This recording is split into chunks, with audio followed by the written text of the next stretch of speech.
Hey, what's up, guys? I'm here to bring you some pretty cool new content. We're going to talk about today about what Dolby Vision actually is. I here have a couple of training documents from Dolby Vision themselves, sent off to some other companies such as like Sony, LG. Some of the TVs that actually use Dolby Vision in their TV technology. So, Dolby Vision, dramatic imaging, right? Dolby Vision for the home, they say. Let's see what it is. What is Dolby Vision? Dolby Vision transforms your TV experience with dramatic imaging, incredible brightness, contrast, and color that brings entertainment to life before your eyes. By fully leveraging the maximum potential of new cinema projection technology and new TV's display capabilities, Dolby Vision delivers high dynamic range, HDR. So if you didn't know what HDR was, that's what HDR stands for, is high dynamic range, and wide color gamut content. The result is a refined, lifelike image that will make you forget you were looking at a screen. Current consumer video delivery and cinema standards are based upon limitations of old technologies and require altering the original content before it can be reproduced for playback. So what that means is that you have actually watched movies beforehand that are digitally enhanced, or they enhance those movies through newer existing technology. So look at a movie like Lawrence of Arabia. Lawrence of Arabia was shot a really long time ago, but those camera capabilities were so far advanced versus our encoding technologies that they're now able to take the original frames of those movies and produce them into your 4K movies. So we go back to the article. Dramatically reducing the range of colors, brightness, and contrast from that captured by modern cameras, right? So modern cameras are, they were much farther ahead than technology was. Dolby Vision changes that, giving creative teams the confidence that images will be reproduced faithfully on televisions that feature Dolby Vision. Dolby Vision is a natural complement to Dolby Atmos. If you don't know what Dolby Atmos is upward firing sound that gives you kind of like that rooftop sound. If you haven't heard it, it's awesome. You can use it. It's used in theaters and it's used at home. So you have different ways of experiencing that product. A lot of 4D movie theaters will use it as well. So you can look it up. What is Dolby Atmos? And we can go over that into a separate video. But Dolby Vision is a natural component to or complement to Dolby Atmos. It gives movie, television, and game creators the tools they need to create truly immense, immersive experiences that preserve the content, creative intent, and let consumers take advantage of modern hardware. For manufacturers of televisions, game consoles, personal computers, and mobile devices, Dolby Vision unlocks the full capabilities of their hardware and creates a premium experience that can increase use and enjoyment of these products. So, in a nutshell, it's essentially a new way to encode or view technology from a developer standpoint, from a display standpoint as well. Dolby Vision, rooted in the science of human visual system. There are 3 ways to improve picture quality for movies, TV shows, games, and user-generated content. More pixels, your 4K, 8K, and beyond. So more pixels you have is more definition, right? More detail, essentially, is what you have. The closer to the image that you can actually get, right? That's the idea. And, of course, you have high frame rate, right? So if you're familiar with gaming or anything like that, the higher your frames, the more lifelike your experience can actually be. And that's also important when it comes to motion technology. You've ever seen the motion blur type, or you get that like real fast motion that sometimes people don't really like. That's because the TV itself is not performing motion quite in a way that is going to be beneficial to your actual experience. And better pixels. So more dynamic range and wider color gamut. I don't like the phrasing better pixels because that's kind of confusing. But essentially what it is, it's a high-grade color formatter, essentially, is what I like to call it. But better pixels and Dolby Vision is one of those types that can bring you that, right? 4K televisions have more pixels and newer standards for UHD TV. That's ultra-high-definition televisions. Also include high frame rates. But these standards don't make each pixel able to be better represent the full range of brightness we see in reality. Dolby Vision is the Dolby Laboratory solution to meet this challenge. So we're going to talk about nits here in a second. The natural world has a much broader range of color and brightness that most current broadcast, Blu-rays, right, and cinema system support. For example, just in a simple flower here, brightness ranges from 145 nits. And a nit is a measure used to measure brightness and is the equivalent to candela per square meter. That's what they're using now to measure brightness on TVs. They're using nits. So when you go to a Best Buy or when you go online, you're going to see nits of brightness is the big thing. What's the peak nits that this is able to do? What's the peak nits of brightness that this TV is able to have? Some manufacturers will use that as an advantage to sit there and go, oh, well, we can hit this so many nits of brightness, so therefore our TV must be better. That's not always the case. And that's why that sometimes that kind of marketing isn't always as effective as they would like it to be. I remember when I was going up against Samsung's TV when I worked for Sony, is they always talked about peak brightness in certain areas, but they would also lose brightness in certain areas too. So it's all about the facts of what you actually align the TV with. So there's a lot of other details there.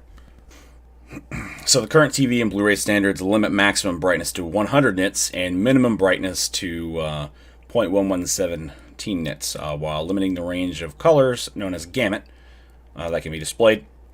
These are the limits to our modern HDTV standards, or a legacy of the CRT TV. So your older tube-style televisions, your Zenith TV, so to speak, right?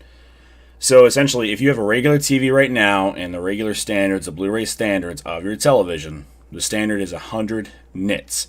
That's why when you go to a Best Buy or you go to a showroom, you're kind of blown away with how bright the TVs are. But you also have to be wary. The content they're playing on those TVs, and you should know that, is specially tailored for those televisions. I always had fun when I'd ask, hey, can you play me a real image, or do some real content? And I know a lot of times whenever I would have somebody switch over to like a regular cable syndicated show or over-the-air show, the saturation was overblown, faces were overdone. It's just it's not how you view regular TV. Movies are different, right? Movies, you tend to turn out the lights, you're darker and everything like that, but an average everyday setting, that's what you have to ask yourself, is how are you watching your TV, right? So that's kind of my take on that. So how much dynamic range do we need? The Dolby Image research team ran a set of experiments with ordinary viewers to answer this question. So that's actually really important, right? They determined that a system could reproduce a range of 0 to 10,000 nits, satisfy 90% of viewers asked to pick an ideal range. So illumination in nits, Dolby Vision technology. So they pretty much have it right here, where you start from here. Well, let's go back, right? Pretty much where you start from here. Dolby Vision technology, Dolby Vision mastering display. So Dolby Vision technology is going to be what's going to get your bottom right here. So that's going to be your lower level. So that's going to help with black level. So if you're a big plasma fan, this is something that's going to be really, really cool for you, because this is something that was never able to be reached, right? So let's look at this. So here's your standard TV signal, right? It can go from here to here. That's about 100 nits. Okay? Your 2015 Dolby enabled TV, which you don't really hear a lot about those. Dolby Vision mastering display right here, and then actual Dolby Vision much, much higher, right? Much, much higher.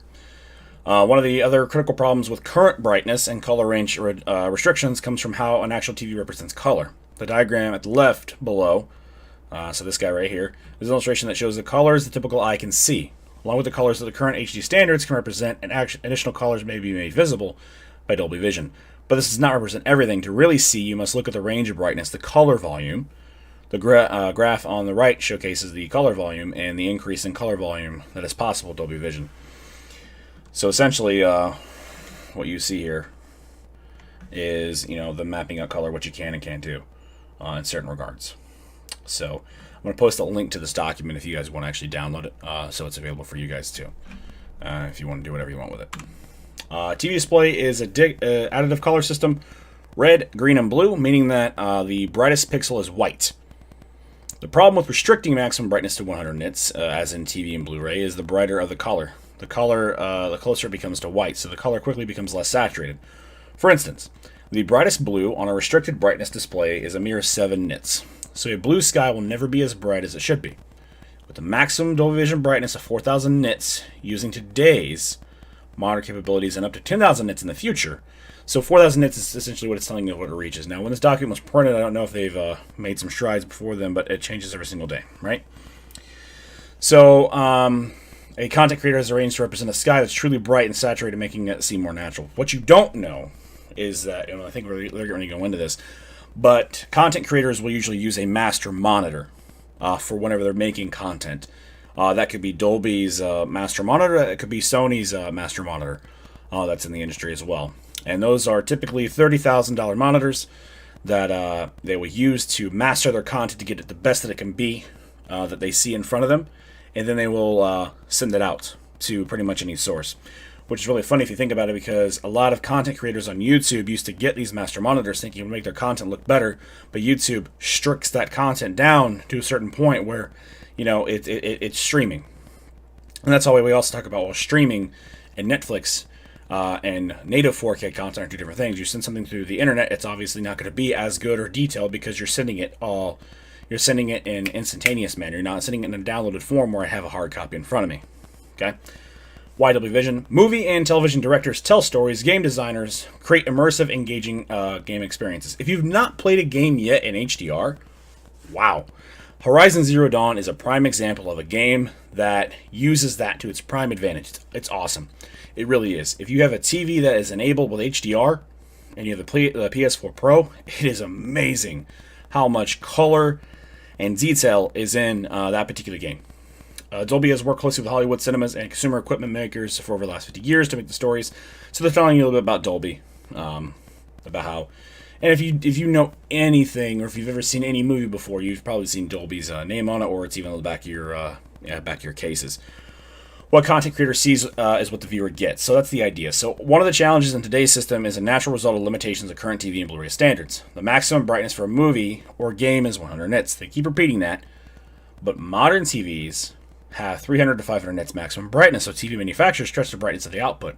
This often distorts the image for what the director created, and because each manufacturer stretches the output differently, each viewer will experience a movie, TV show, or game in a different and unpredictable way. Dolby Vision solved this problem. Content creators can now color grade their content using prototype Dolby Vision reference monitors, so that's one of the reference monitors I was talking about, which have drastically higher dynamic range and a wider color gamut to ensure the highest fidelity mastering. The Dolby Vision picture contains metadata about the system that you use create the final version of the content. So essentially, think of it like this: we have one screen that everybody's producing on, and you're not going to get the same thing on every single TV. However, if your TV is capable of reading Dolby Vision from that metadata, and that's dynamic metadata, it's able to read it and go, "Hey, the reference monitor said I should look like this," so it's going to do its absolute best to get there, to get what the creator intended to do. So that's kind of what Dolby Vision in a nutshell really does, right? How do you enable Dolby Vision? Dolby has designed Dolby Vision to make integration for existing content creation and distribution as easy as possible. Okay, they have a nice little graph there: production, distribution, and playback. So, main thing that you're probably interested in right now is the playback, set-top box, Blu-ray, gaming console, and Dolby Vision display, right? So the Dolby Vision workflow is very similar to existing color grading workflows. The goal is to preserve more what original camera captured and therefore limit creative trade-offs in the color grading and mastering process. The Dolby Vision High Dynamic Range reference grade is created to traditional fashion, except the imagery data is specified in PQ space. PQ is another reference for color spacing, essentially. A perceptual space based on the human visual system. It's kind of like what we can and can't see, right? It's a logithermic, I don't know, light curve that replaces in-image encoding. PQ electro-optical transfer function, EOTF, has recently approved SPMTE standard 2084. In English, essentially it's a reference grade created for a traditional fashion, except the imagery is specified, right? So when they're actually creating their content, they're creating it in that PQ space, what your eye can and cannot see. Right, so I'm not going to produce a color that you can't see. And then what color spacing, right? So how many different shades of blue are there? But how many different volumes of color of blue are there? How many different, aspects of blue? Brightness of blue. Because in the brightness on one light may not be the same as the, yellow in the sunlight. Say that you have like a red Ferrari, right? Your red Ferrari looks different in the shade than it does in the sunlight. So they have to reference things like that whenever they're actually making content for you. The prototype Dolby Vision HDR reference monitor, capable of up to 4,000 nits luminescence, is used to make the color and brightness decisions. The basis of the Dolby Vision grading process is to establish the artistic intent in the HDR grade. So it's kind of what we talked about. They want the most engaging imagery. They want you to experience what they actually experienced down to the best they possibly can, right? The algorithms developed the CMU to generate 100 nits. Grade will be used in the future to enable live Dolby Vision sport productions, and in parallel, automatically generate the 100 nit version required for compatibility with today's television receivers. So the cool thing is they're able to actually distribute this metadata with certain things to really still give you a much better picture, right? So same algorithm used in the CMU for offline grading can be used to create a traditional compatible grade for a live sports broadcast in Dolby Vision. A 600 nit TV will look great. A 1200 nit will look even better. So the better your TV is able to display, it will look better, but you still will be able to render HDR master on displays. And of course, depending on how good your TV is, that's really what it's going to be about. So, most modern game engines currently support full HDR rendering. Adding support for Dolby Vision requires art created with Dolby Vision in mind, reference monitors to view Dolby Vision content, and game engines compatible with Dolby Vision. Dolby is working with leading creators of game engines to ensure that their engines are compatible with Dolby Vision. Transmission and transport. Dolby Vision does not require codecs. It is designed to take full advantage of existing HEVC, AVC codecs. The full Dolby Vision signal can be transmitted or transferred as a compatible base layer plus a metadata stream and an enhancement layer. The client uses this data to reconstruct and play back the full signal using existing video decoders. Dolby is working with the leading standards organizations, including the Blu-ray Disc Association, Ultraviolet, and SCSA, to ensure that Dolby Vision can be delivered in standard way. As for we go to playback, they talk about in their table right here what it can do to render Dolby Vision, right? So, technology components: Dolby Vision Composer, Dolby Vision Display Management, television, set-top box, mobile or laptop. So, Dolby is working with partners in the industry to provide easy integration, right? And like I said, I'm going to provide this document for you guys as reference, so you guys can go ahead and download it. It's going to be in the description, so that way you guys can view it. And it has a lot of great information that if you're ever interested in Dolby Vision, the beginnings of it, this is it, right? This is kind of what you're needing. Display Mapper. Display Mapper is turned for the target display audience. It's the maximum minimum brightness, color gamut, and other characteristics metadata that accompanies the full range Dolby Vision video signal carries information about the original system, used to grade the content in any special information about the signal. Using the metadata, the Display Mapper intelligently transforms the full range signal to produce the best possible output of the target device. So we talked about that. That's the metadata we talked about, right? So technology's moved very far beyond current TV and movie imaging structures. Dolby Vision takes full advantage of what's possible. This end-to-end solution delivers dramatic imaging that fully expresses the original creative intent. Dolby Vision enhances today's viewing experiences, ready for the next wave of innovation, TV, movies, games, and streaming services. So it's extremely important, is the end of the document, but it's extremely important that we understand what Dolby Vision is, right? So let's go back to the very, very, very beginning. That's what it is. But it's a way to deliver HDR. It's one of the many different HDR forms. Okay? So if you don't understand that, like I said, download this document.